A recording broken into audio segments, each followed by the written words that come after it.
옛말에 이런 말이 있죠. 돌아가도 서울만 가면 된다라는 말이 있습니다. 이제 어떤 분들은 이 말을 적용해서 구원을 받아서 천국 가는 것에 있어서는 여러 가지 방법이 있다라고 주장을 합니다. 그러니까 예수님 말고도 다른 길을 통해서도, 다른 종교를 통해서도 구원의 길은 있다라고 주장을 하는 거죠. 성경은 분명히 말씀합니다. 내가 곧 길이요 진리요 생명이다. 예수님께서 말씀하신 거예요. 나로 말미암지 않고는 아버지께로 올 자가 없다라고 하셨습니다. 그런데 어떤 사람들은 이 말씀을 믿지 않습니다. 왜 꼭 예수님만이 길이고 예수님을 통해서만 구원의 길이 있는가? 다른 종교를 통해서도 구원을 받을 수 있다고 주장을 합니다. 돌아가도 서울만 가면 된다라는 이 말. 여기에는 이제 문제가 있죠. 왜냐하면 서울에 가려고 출발하는 사람은 서울이 어떤 곳이고 서울의 방향이 어느 쪽이고 하는 것을 대충 알기 때문에 돌아가더라도 서울에 갈 수 있는 거예요.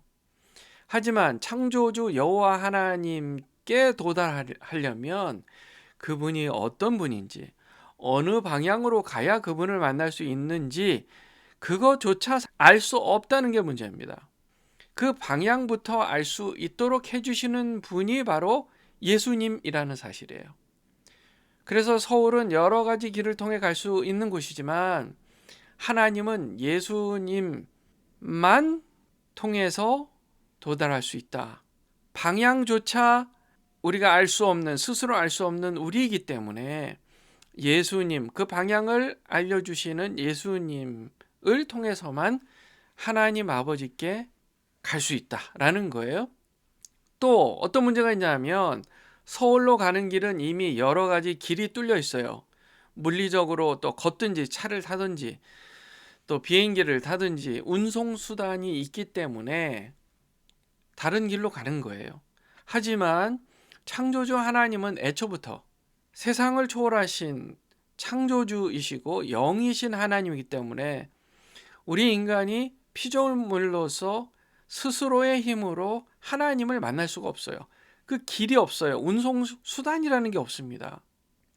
사람이 피조물로서 창조주 하나님을 만나기 위해서는 하나님의 차원만큼 의로워져야 돼요. 높아져야 돼요. 죄가 하나도 없어야 한다는 얘기입니다. 하나님의 그 완전하신 만큼 완전해져야 합니다. 그래야 하나님을 볼 수가 있는 거예요. 사람은 본질적으로 절대 하나님처럼 의로워질 수 없습니다. 그것은 불가능해요. 단 예수 그리스도께서 십자가에서 우리 죄 많은 인생들을 대속해 주셨기 때문에 그게 가능해진 겁니다. 그래서 예수 그리스도 밖에는 하나님께 갈 수 있는 방법이 없어요. 여호수아는 이스라엘 백성들에게 이런 얘기를 해요. 그러므로 이제는 여호와를 경외하며 온전함과 진실함으로 그를 섬기라.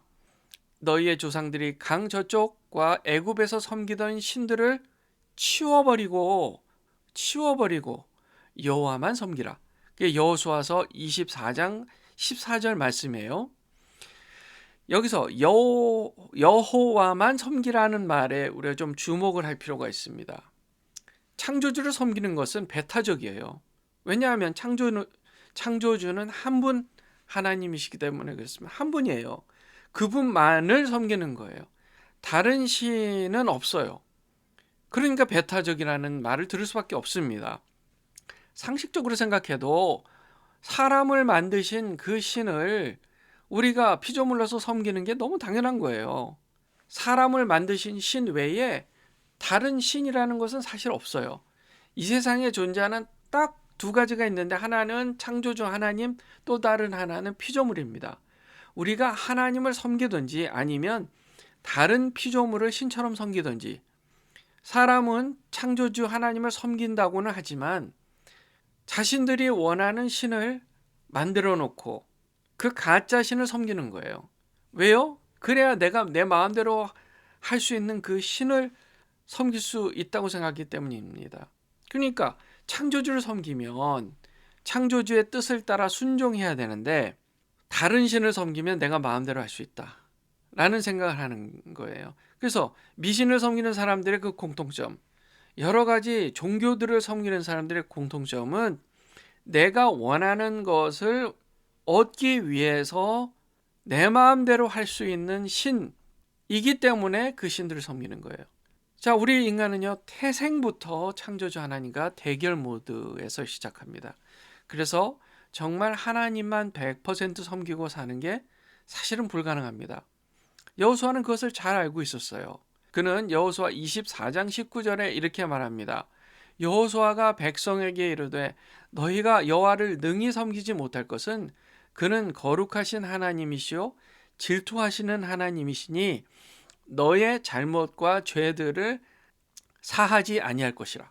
만일 너희가 여호와를 버리고 이방 신들을 섬기면 너희에게 복을 내리신 후에라도 돌이켜 너희에게 재앙을 내리시고 너희를 멸하시리라 하니, 사람은요 스스로의 힘으로 하나님만을 온전히 섬길 수가 없습니다. 저와 여러분도 사람으로서 여호와 하나님을 온전히 섬길 수가 없어요. 여전히 나는 내 마음대로 하고 싶고 내 뜻대로 하고 싶은 이 태도가 어디 가지를 않아요. 그래서 나도 모르게 자꾸 하나님을 밀치는 거예요. 그런데 여호수아는 백성들에게 하나님만을 섬기라고, 다른 신들은 치워버리라고 그렇게 말한 거예요. 왜 그랬을까요?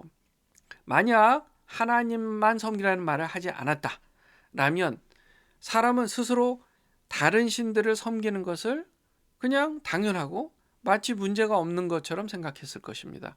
개념이 없었을 거예요. 그런데 아무리 해봐도 하나님만 섬기는 게 너무 힘들고 어렵다는 사실을 스스로 깨닫고 인식하면서 결국 하나님의 도우심이 없이는 인간이 온전한 인간다운 삶을 살 수 없다는 것을 겸손하게 깨달으라는 거예요. 여호수아 시대도 그랬지만 지금의 우리에도 마찬가지입니다. 의에 줄이고 목마른 자는 복이 있다. 예수님께서 말씀하셨어요. 의에 줄이고 목마른 자가 영적으로 만족함을 얻는다는 겁니다. 왜냐하면 난 정말 이 세상 돈이나 명예나 권력이나 썩어 없어질 것들을 사랑하는 대신에 창조주 하나님 아버지만을 마음을 다해서 사랑하고 싶어 하는데 그게 잘 안 되는 것을 안타까워하라는 거예요. 애통해 하라는 거예요. 이 내가 부족한 것을 안타까워하고 애통해 하지 않는 게 문제인 거예요. 그 안타까워해야 하나님의 도우심을 겸손히 구할 수가 있는 겁니다.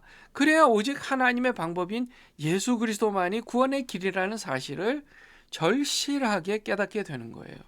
그렇게 되면 예수 그리스도를 믿고 그런 영적인 갈급함의 문제가 해결되는 것 같지만 또 해결되지 않아요. 그게 완전히 해결되지 않습니다.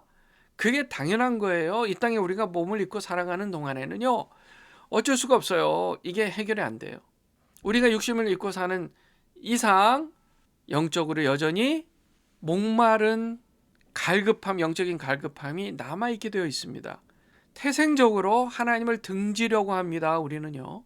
예수 믿고 구원 받아도 사도 바울이 고백했던 것처럼 오호라 나는 공고한 자다. 내가 새 사람이 되었는데 거듭났는데도 여전히 옛사람 때문에 부족하다. 이 고백이 매일 저와 여러분의 고백이 되어야 될 줄 믿습니다. 마치 턱까지 차오르는 수영장 물속에서 버티는 것처럼 영적인 그 긴장감을 느끼며 사는 게 그게 신앙이에요. 완전히 물속에 들어가 버리면 죽는 거고요. 그렇다고 해서 밖으로 나갈 수 있는 힘도 없어요. 스스로에게. 나는 정말 예수님처럼 믿음의 삶을 온전히 살고 싶은 마음을 포기할 수도 없고 동시에 완전히 내 자신에 대해서 만족할 수도 없어요. 여전히 실수하고 하나님 앞에 여전히 내 마음속으로도 내 행동으로도 내 말로도 하나님 앞에 부끄럽게 느껴지는 일들이 여전히 있어요. 근데 그게 정상이라는 거예요. 그래서 나는 예수님 없이는 살 수 없다라고 인정하는 거예요. 이 우리의 수치를 덮어주신 그 예수님의 십자가를 붙들고 사랑하는 우리 주님을 붙들고 그분을 따라 우리가 매일 한 발자국씩 믿음의 여정을 전진해 나가는 겁니다. 교회가 세속화되면 나타나는 게 그거예요.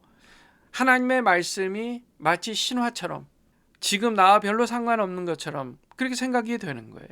하나님의 말씀이 그냥 하는 말씀이지 뭐 별로 중요하지 않게 느껴지는 것, 그게 지금 세속화됐다는 뜻입니다. 하나님의 말씀이 나의 생각이나 세상 사람들의 생각과 통념들에 비해서 구닥다리 같아요. 시시하게 느껴져요. 여호와만 섬기라? 그냥 뭐 이스라엘 사람들한테만 하는 얘기지 뭐, 이런 느낌으로 별것 아닌 것처럼 느껴져요. 그리고 세상 사람들은 얘기해요. 왜 꼭 예수님만 믿고 섬기라고 하느냐? 너무 당신들은 독선적이다, 독단적이다, 이렇게 비난하는 경우, 그런 얘기를 들으면 또 마음이 약해져요. 왠지 나는 세상의 중심에서 멀어지는 것 같고 도태되는 것 같고 소외된 사람 같고 그런 생각이 들 수가 있어요. 중세시대 한번 생각해 보세요. 온 세상이 전부 중세교회, 가톨릭교회, 세속화된 교회가 중심이었어요. 왜냐하면 그 강대국 로마의 국교였잖아요, 이 기독교가요. 그러니까 세속화되면서 그들은 점점 하나님의 말씀이 이거는 그냥 우리가 지금 현실, 내가 살아가는 현실에 맞도록 합리적으로 해석하자. 그래서 자기 마음대로, 자기 뜻대로, 사람의 뜻대로 하나님의 말씀을 편리한 대로 해석해버린 거예요. 그러다 보니까 이 가장 마지막에 걸리는 게 그거예요. 예수님만이 구원의 길이다. 그게 걸리는 거예요. 그러니까 다른 방법, 그것을 완만하게 이걸 바꾸고 변형시키고, 그러다 보니까 중세교회가 돈을 주고 죄를 사해주는 면죄부 같은 것을 만들고 말이죠. 그리고 직접 하나님께 예수 그리스도의 이름으로 죄를 고백하는 게 아니라 신부들에게 고해성사를 한단 말이에요. 그러면은 용서를 받는다는 그런 의미를 가르친 거예요. 그러니까 이 세속화된 교회, 세상의 중심이었던 그 교회에 대해서 종교 개혁이 있어야 된다, 이 개혁이 일어나야 된다 라고 했던 루터나 칼빈과 같은 그런 종교 개혁가들이 이건 잘못됐다, 목숨을 걸고 이건 잘못됐다 그리고 주장을 한 겁니다. 세상 사람들은 다 당신들 미쳤냐, 지금 뭐하냐, 이렇게 얘기를 했지만 그들은 아니다, 성경 말씀으로 돌아가자, 그거 하나였어요. 성경 말씀으로 돌아가자. 예수 그리스도만이 구원의 길이다. 그래서 오히려 그들은 세상을 향해, 교회를 향해 강력하게 선포했어요. 예수 그리스도만이 구원의 길이다.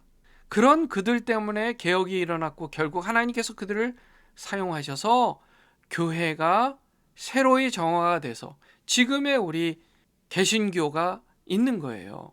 창조주 여호와 하나님은 그런 믿음의 사람들을 사용하셔서 어두워져 가는 세상에 생명의 빛을 비추게 하시는 것입니다.